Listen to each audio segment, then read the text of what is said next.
நாம் தமிழர் கட்சியில் இருந்து வெளியேறிய 3000 பேர் முதலமைச்சர் மு.க. ஸ்டாலின் முன்னிலையில் இன்று திமுகவில் இணைய உள்ளனர். அண்மை காலமாக நாம் தமிழர் கட்சியில் இருந்து நிர்வாகிகள் மற்றும் தொண்டர்கள் தொடர்ந்து விலகி வருகின்றனர். சீமானின் செயல்பாடுகள் கொள்கைக்கும் நடைமுறைக்கும் எதிராக இருப்பதாக கட்சியில் இருந்து விலகியவர்கள் குற்றஞ்சாட்டி வருகின்றனர். அண்மையில் பெரியார் குறித்து சர்ச்சை பேச்சு காரணமாக ஏற்பட்ட அதிருப்தியில் நாம் தமிழர் கட்சியில் இருந்து மேலும் பலர் வெளியேறினர். சீமான் மீது குற்றச்சாட்டுக்களை கூறி வெளியே வந்தவர்களை ஏற்கனவே நாம் தமிழர் கட்சியில் இருந்து விலகி திமுக மாணவரணி தலைவராக பொறுப்பு வகிக்கும் ராஜீவ்காந்தி மூலமாக ஒருங்கிணைக்கும் பணி நடைபெற்று வந்தது. இந்நிலையில் நாம் தமிழர் கட்சியில் இருந்து வெளியேறிய 38 மாவட்ட நிர்வாகிகள் கடந்த நாடாளுமன்ற சட்டமன்ற தேர்தலில் போட்டியிட்ட வேட்பாளர்கள் என 3000 பேர் இன்று திமுகவில் இணைய உள்ளனர். அவர்கள் சென்னை அண்ணா அறிவாலயத்தில் முதலமைச்சர் முன்னிலையில் திமுகவில் இணைய உள்ளனர். அரிட்டாப்பட்டியில் டங்ஸ்டன் சுரங்கம் அமைப்பதற்கான ஏலத்தை நிரந்தரமாக ரத்து செய்து மத்திய அரசு உத்தரவிட்டுள்ளது. மதுரை மாவட்டம் மேலூர் அடுத்த அரிட்டாப்பட்டி பகுதியில் டங்ஸ்டன் சுரங்கம் அமைக்க எதிர்ப்பு தெரிவித்து அரிட்டாப்பட்டி, நாயக்கர்பட்டி மற்றும் அதனை சுற்றியுள்ள கிராம மக்கள் தொடர் போராட்டத்தில் ஈடுபட்டனர். இந்நிலையில் தமிழ்நாடு பாஜக தலைவர் அண்ணாமலை தலைமையில் போராட்டக்குழு மத்திய கனிமவளத்துறை அமைச்சர் கிஷன் ரெட்டியை 22ஆம் தேதி சந்தித்து திட்டத்தை ரத்து செய்ய கோரிக்கை விடுத்தது. இந்நிலையில் கிராம மக்கள் கோரிக்கையை ஏற்று அரிட்டாப்பட்டியில் டங்ஸ்டன் சுரங்கம் தோண்ட விடப்பட்ட ஏலத்தை ரத்து செய்து மத்திய அமைச்சர் கிஷன் ரெட்டி அறிவித்துள்ளார். இது தொடர்பாக வெளியிட்டுள்ள அறிக்கையில் விவசாயிகள் உடனான விரிவான ஆலோசனைக்கு பிறகு பல்லுயிர் பாரம்பரிய தளத்தின் முக்கியத்துவத்தை பாதுகாக்கும் வகையில் இந்த திட்டம் கைவிடப்படுவதாக கூறப்பட்டுள்ளது. மேலும் பாரம்பரிய உரிமைகளை பாதுகாப்பதில் பிரதமர் நரேந்திர மோடி தலைமையிலான அரசு உறுதியாக இருப்பதாக அறிக்கையில் தெரிவிக்கப்பட்டுள்ளது.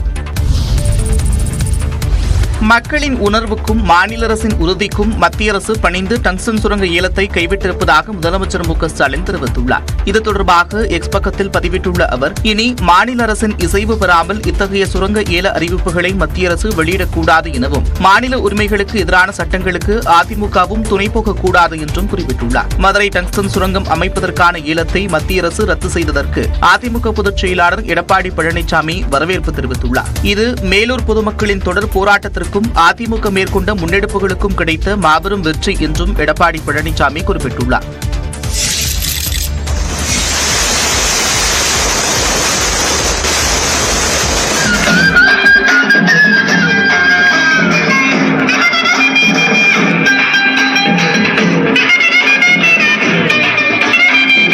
டங்ஸ்டன் சுரங்க ஏலம் கைவிடப்பட்டதை அடுத்து மதுரை அரிட்டாப்பட்டியில் பட்டாசு வெடித்தும் நடனமாடியும் கிராம மக்கள் கொண்டாட்டத்தில் ஈடுபட்ட காட்சிகளே இவை.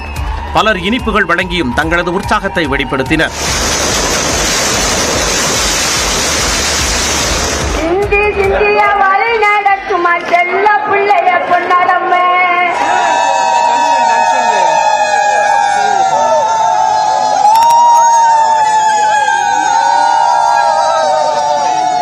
மத்திய அரசின் ரத்து அறிவிப்பு தங்களுக்கு பொங்கல் புத்தாண்டு பண்டிகை போல் உள்ளதாக அரிட்டாப்பட்டி மக்கள் தெரிவித்தனர். ரொம்ப நாங்கள் சந்தோஷமா இருக்கோம். ஊர்ல இன்னைக்கு தான் ஊர் மக்கள் எல்லாமே நிம்மதியா தூங்குவோம், சந்தோஷமா வெடி வெடிச்சு எல்லாமே சந்தோஷமா இருக்கோம். நாங்கள் 2 மாத காலமாக தூங்கல நாங்கள் இனிய ஒரு புத்தாண்டு செலிப்ரேட் பண்ணலாம். எங்களால் பொங்கல் கொண்டாடல, எதுவுமே நாங்கள் கொண்டாடல. பட் இன்றைய நாளா தீபாவளி புத்தாண்டு ஒரே நாளில் நாங்கள் இன்னைக்கு வந்து செலிப்ரேட் பண்ணிக்கிட்டு இருக்கோம், வெடி வெடிச்சுக்கிட்டு இருக்கோம். நாங்கள் நிம்மதியா தூங்குவோம். எங்க மண்ணை எங்க கிட்ட கொடுத்ததுக்கு ரொம்ப நன்றி. நாங்கெல்லாம் படுத்தா முதலமைச்சர் உறுதியளித்தபடி டங்ஸ்டன் சுரங்கம் வரவில்லை என்று நியூஸ் 18 தமிழ்நாடு தொலைக்காட்சிக்கு அமைச்சர் மூர்த்தி தெரிவித்துள்ளார். டங்ஸ்டன் திட்டம் வரவே வராது, அதற்காக என் பதவியை கூட ராஜினாமா செய்வேன் என்று சொன்ன முதலமைச்சர் தமிழ்நாடு முதலமைச்சரை தவிர வேற யாரும் சொல்லியிருக்க முடியாது.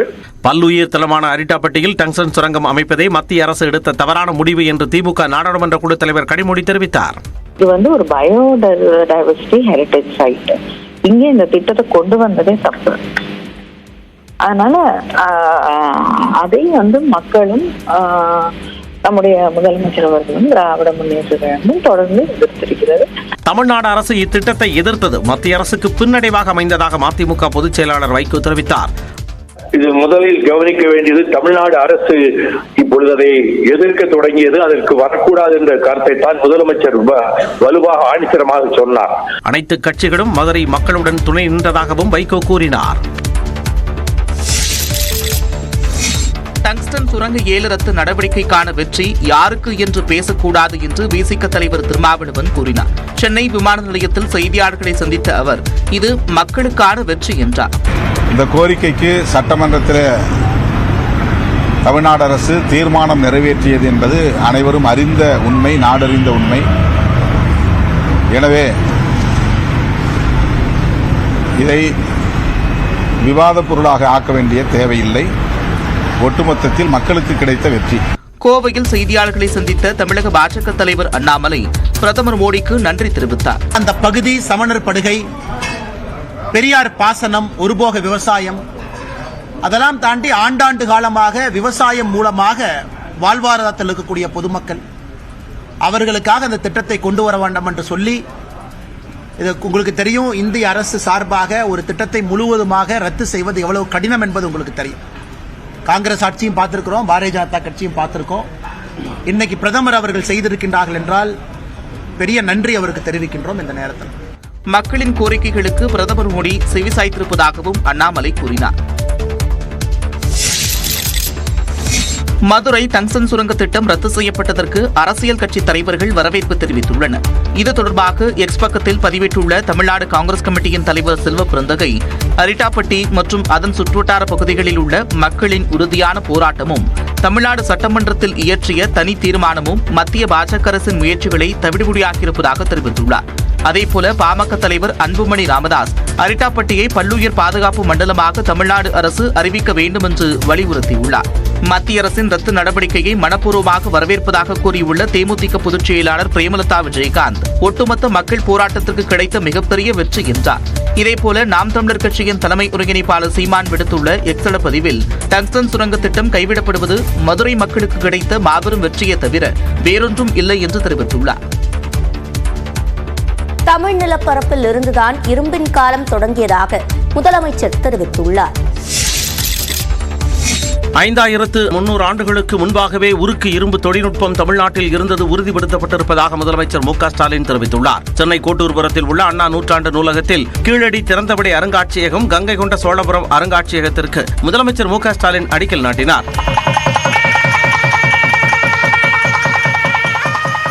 பின்னர் இரும்பின் தொன்மை என்ற நூலை வெளியிட்ட முதலமைச்சர் மு.க. ஸ்டாலின், தமிழ் நிலப்பரப்பில் இருந்துதான் இரும்பின் தொன்மை தொடங்கியதை உலகிற்கு அறிவிப்பதாக கூறினார்.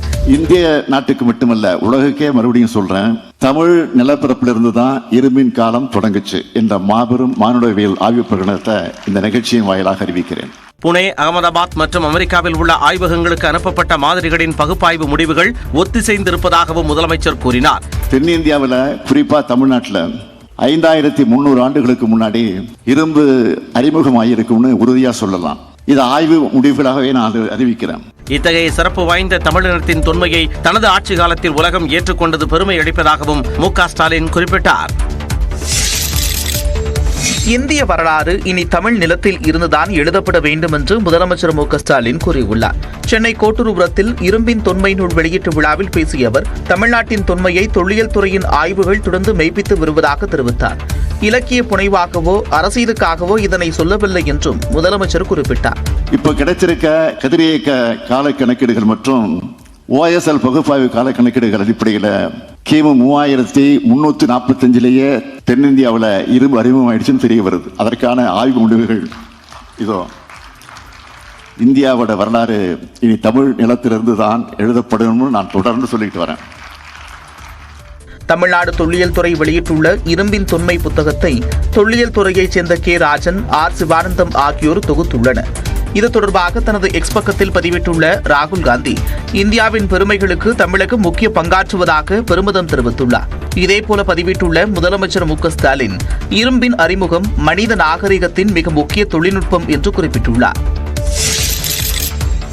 இரும்பை உருக்கும் தொழில்நுட்பம் தமிழ் நிலத்தில் இருந்து தொடங்கியது என்பது பழங்கால தமிழர்கள் எத்தகைய திறன் வாய்ந்தவர்களாக இருந்தார்கள் என்பதற்கான சான்று என தமிழ்நாடு அரசின் தொல்லியல் துறை ஆணையர் உதயச்சந்திரன் தெரிவித்துள்ளார். இரும்பை உருக்கி தொழில்நுட்பம் செய்வது என்பது 1200 1300 டிகிரி செல்சியஸுக்கு மேலே அதை வெப்பப்படுத்தி தான் அது செய்ய முடியும். அந்த அளவிற்கான தொழில்நுட்பத்தை தமிழர்கள் பெற்றிருந்தார்களா என்ற கேள்வியை முன்வைத்து செய்யப்பட்ட தொடர் ஆராய்ச்சிகளின் விளைவு இன்று ஆய்வுகள். தமிழ்நாடு அரசு தற்போது வெளிக்கொண்டு வந்துள்ள கண்டுபிடிப்பு தமிழ்நாட்டில் தொழில்நுட்பம் சார்ந்த கலாச்சாரம் இருந்ததை பறைசாற்றுவதாக இந்திய தொல்லியல் துறையின் முன்னாள் தலைமை இயக்குனர் ராகேஷ் திவாரி தெரிவித்துள்ளார். Now the focus of Tamil Nadu government and the archaeologists involved in this part of the country are showing that a technological based advanced culture was here in Tamil Nadu. தமிழக தொல்லியல் துறையினருக்கு பலரும் பாராட்டுகள் தெரிவித்தனர்.